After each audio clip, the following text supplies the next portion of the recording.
एक वृद्ध व्यक्ति अपने बहू बेटे के यहाँ शहर रहने गया। उम्र के इस पड़ाव पर वह अत्यंत कमजोर हो चुका था। उसके हाथ कांपते थे और दिखाई भी कम देता था। वो एक छोटे से घर में रहते थे। पूरा परिवार और उसका 4 वर्षीय पोता एक साथ डिनर टेबल पर खाना खाते थे। लेकिन वृद्ध होने के कारण उस व्यक्ति को खाने में बड़ी दिक्कत होती थी। कभी मटर के दाने उसकी चम्मच से निकलकर फर्श पे बिखर जाते, तो कभी हाथ से दूध छलक कर मेजपोश पर गिर जाता। बहू बेटे 1-2 दिन ये सब सहन करते रहे, पर अब उन्हें अपने पिता की इस काम से चिढ़ होने लगी। हमें इनका कुछ करना पड़ेगा, लड़के ने कहा।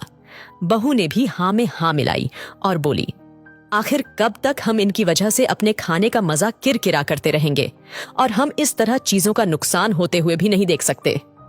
अगले दिन जब खाने का वक्त हुआ तो बेटे ने एक पुरानी मेज को कमरे के कोने में लगा दिया। अब बूढ़े पिता को वहीं अकेले बैठकर अपना भोजन करना था। यहाँ तक कि उनके खाने के बर्तनों की जगह एक लकड़ी का कटोरा दे दिया गया था, ताकि अब और बर्तन ना टूट फूट सकें।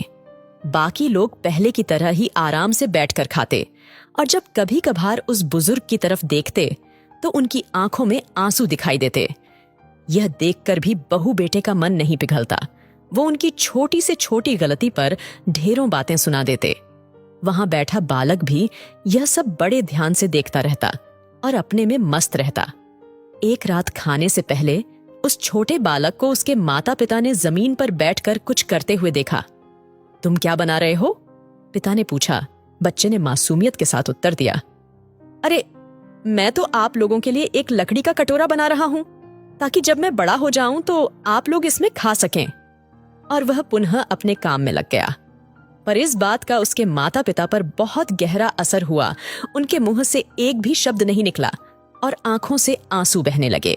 वो दोनों बिना बोले ही समझ चुके थे कि अब उन्हें क्या करना है। उस रात वो अपने बूढ़े पिता को वापस डिनर टेबल पर ले आए और फिर कभी उनके साथ अभद्र व्यवहार नहीं किया।